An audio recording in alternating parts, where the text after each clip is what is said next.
Hey everyone, you've probably heard that mounting a red dot at a 45-degree angle is the fastest way to transition from your primary optic to close-range targets, right? It's the go-to for many competitive shooters and a lot of tactical setups. But what if it's not the best choice, and in some cases could even hinder your performance? Depending on your needs, there are some things you will definitely want to consider before going out and just getting a 45-degree offset mount or investing in a scope mount with provisions for a vertical red dot. There are many factors that come into play, and a few of the factors play a big part in which backup option would be right for you. So I'm CJ with AT3 Tactical, and today we'll break down the pros and cons of each mounting style, explore critical mounting options, discuss bore alignment, and finally we'll talk about how using the different systems could change how your gun recoils. The first thing we need to talk about is why would anyone want to use a 45-degree offset red dot or a piggyback red dot? The number one reason these two optic choices exist is to get faster transitions from a target that is far downrange with your primary optic and then transition to engage a target that is much closer downrange. Having two optics lets you have two different zeroing distances. Why then is a red dot going to be faster? Well, let's say you're hunting and you're out in the woods and you have an LPVO optic and you're punched in all the way at, let's say, 7 magnification, trying to get a target at about 250 yards or so. But then you hear a snap of a twig behind you, and it's a cougar licking its lips, getting ready to jump on you and eat you. That's when having a red dot sighted in at a closer distance could be useful to take that hungry critter down. Okay, my point is that if you're focused out at a distance, but there's always a chance that you might have an encounter with another animal much closer than what you're expecting, in those cases, having a second optic at a much shorter zero distance could be beneficial. So now that we know that switching to a red dot is going to be much faster, what about iron sights? Well, a red dot is still going to be faster here. With iron sights, there are still a few things that will slow you down, especially if you're a new shooter. The first question is, where do you focus your eyes? On the target or on the front sight post? With a red dot, or really any type of optic, on the other hand, all you have to do is focus on the target, then put the crosshairs or the red dot on the target and shoot. And you should be hitting your target no problem. A lot simpler process, and therefore it's going to be a lot faster. Okay, so who are the primary users of 45 or piggyback offset red dots? Well, for 45 offsets, a lot of competitive shooters like to run multiple red dots at different zeroing distances, especially if they're running long stages with lots of targets at different distances so that they can engage all of those targets without having to think about offsets with their primary optic. For example, when a right-handed shooter leans to the left, it can be difficult to hold the rifle vertically. Canting the rifle 45 degrees to the left provides a more comfortable and stable shooting position. My competitive shooting friends definitely know what I'm talking about here. You might hear a lot of people say that a red dot is going to be a good backup to your primary optic in case your primary optic goes down. But a word of caution with using any electronics as a backup.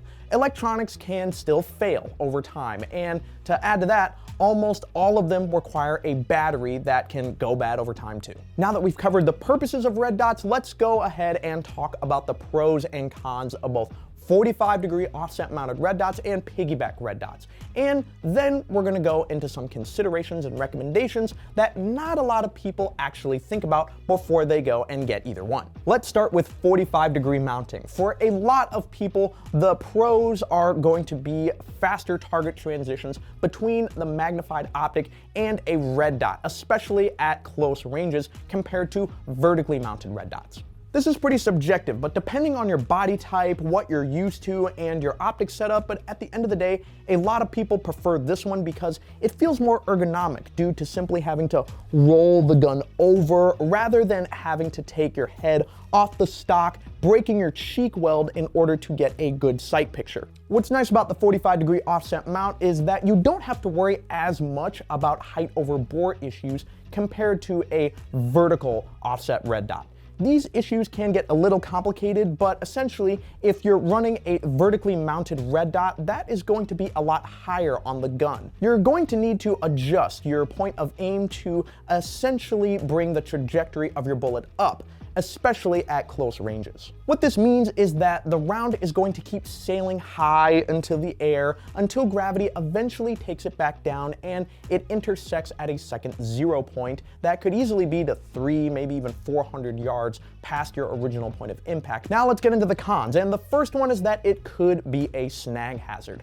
Something like your sling or even some branches, if you're operating out in the woods, could get caught on this, but it's worth mentioning that the same goes for 45-degree offset iron sights as well, and that gives you 2 points of snag hazards, both at the front of the gun and towards the back of the gun as well. Another downside of this is that it does require a little bit more training to get comfortable with this. You can't just go out and start running and gunning. You do need to practice how to roll the gun over consistently so you get a good sight picture fast, but honestly, you might consider that a pro if going out and training is really your thing. And honestly, everyone should be training as much as possible anyway. One issue that is specific to a 45-degree offset mount is that it does have some potential of ejecting the brass and striking the optic lens. This can cause scratches or other damage that can impair your vision or even accuracy. While this isn't a common occurrence, it's still something that you should be aware of. Another potential downside of a 45-degree offset mount is that they can be a little trickier to mount than other types of optics, mostly because the primary optic will typically take up the primary mounting position on the firearm, leaving limited space for the offset red dot to actually mount to. Now, there are 2 options here. Find a mount that mounts to your scope, which can be harder to find and at least a little bit more limited, or you can mount the red dot further back. The disadvantage of this is that your sight radius is much larger, meaning now having any small change in your point of aim is going to mean a big change in your point of impact. Another con is that if you're a hunter or a long-range shooter and you're used to resting on a deer stand or on a bipod or even a tripod, since a lot of those are designed to be used with a primary optic, you would have to cram your neck to the side to actually use the red dot, which isn't really all that practical. There's also another big downside of this that does take a little bit of time to explain, so I'm going to get into that a little bit later in the video. So let's go ahead and talk about vertical or piggyback red dots. So the pros here are that it's going to be a more streamlined setup. What I mean here is that there's not going to be any added bulk to the rifle, which could be super important if you're trying to cram this thing into a small range bag or you're working in tight spaces pretty consistently. You do still have to worry about the height of your rifle, but this seems to be less of an issue for a lot of folks. But again, it's kind of what you prefer. Would you rather add width to your gun with a 45-degree offset, or would you rather add a little bit of height by adding a red dot to the top of your primary optic? For my friends out there who run night vision, you lucky people, this also is going to be the preferred setup, because if you're trying to roll the gun over to get a good sight picture with a 45-degree offset, you're probably going to be banging your primary optic into your night visions. With a piggyback red dot, all you have to do is bring your head up to look through the red dot, and you can get a really nice sight picture even with night vision without banging your expensive nods into your also expensive primary optic. For a lot of shooters, this is also going to be more familiar and more comfortable to simply bring your head up and look through your sights to maintain consistent shoulder placement, which means your firearm's recoil impulse will be vertical and mostly feel how your primary optic would. Some of the cons that I hear a lot of shooters report is that this is a slower method of transitioning to a red dot because a lot of shooters bring their heads up but then misalign the red dot to the target and have to bring their heads back down very quickly. Now, this can be mitigated with some dry fire training, but it is still something to be aware of, and it can potentially be a downside for some shooters if you're not practicing and becoming proficient with your setup. But honestly, all of these are small changes, relatively speaking, and they're all going to be very subjective. So I'd love to hear from you guys in the comments. Let me know what you guys prefer, because everyone's different, and when it comes to this stuff, it's not black and white. It comes down to what's best for you.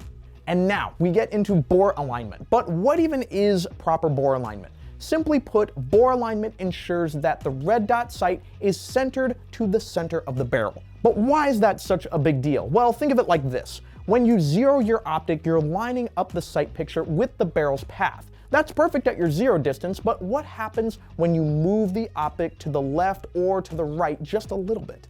Now your sight's path and the barrel's path aren't vertically aligned anymore. They cross at your zero distance, sure, but they get further and further apart the further and further your target is. If your optic is slightly off to the left of your barrel's center line, then your bullet will keep traveling to the right. You see, unlike elevation or how gravity will bring your bullet back down, there aren't really any reliable external forces that will bring your bullet back to the center line of the rifle. So you want to always ensure that you keep your optic and barrel lined up for accurate shots at distance. The best mounts that I've seen that actually maintain proper bore alignment are the ones from Arisaka, because they are specifically designed to keep the red dot closer to the bore's center line axis.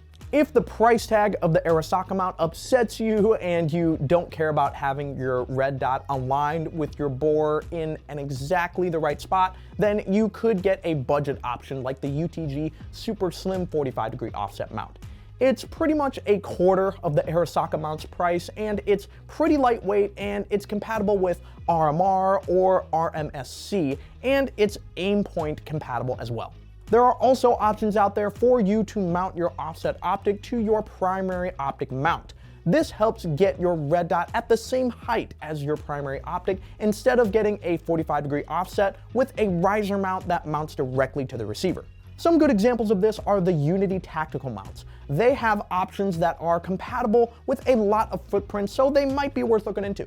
If you remember, towards the beginning of the video, I did mention that there is one huge con of using a 45-degree offset, and that's something that I don't hear a lot of people discussing, and that's recoil management, especially when using a compensator. First of all, let's think about how a compensator works. A compensator is a muzzle device that is threaded to the end of the barrel. It has ports or openings that redirect gases upward during firing. By directing these gases upward, the compensator creates a downward force that pushes and counteracts the natural upward movement, what we call muzzle rise of the rifle. This reduction in muzzle rise allows for faster reacquisition of the target and therefore faster follow-up shots. So when we think about using a compensator with a 45-degree offset, where is that gas now going? Instead of the gas going straight up, helping push the muzzle down, the gas is going to be directed towards the 45-degree angle and pushing your gun in the opposite direction, making it harder, again, to acquire your target and deliver fast and accurate shots.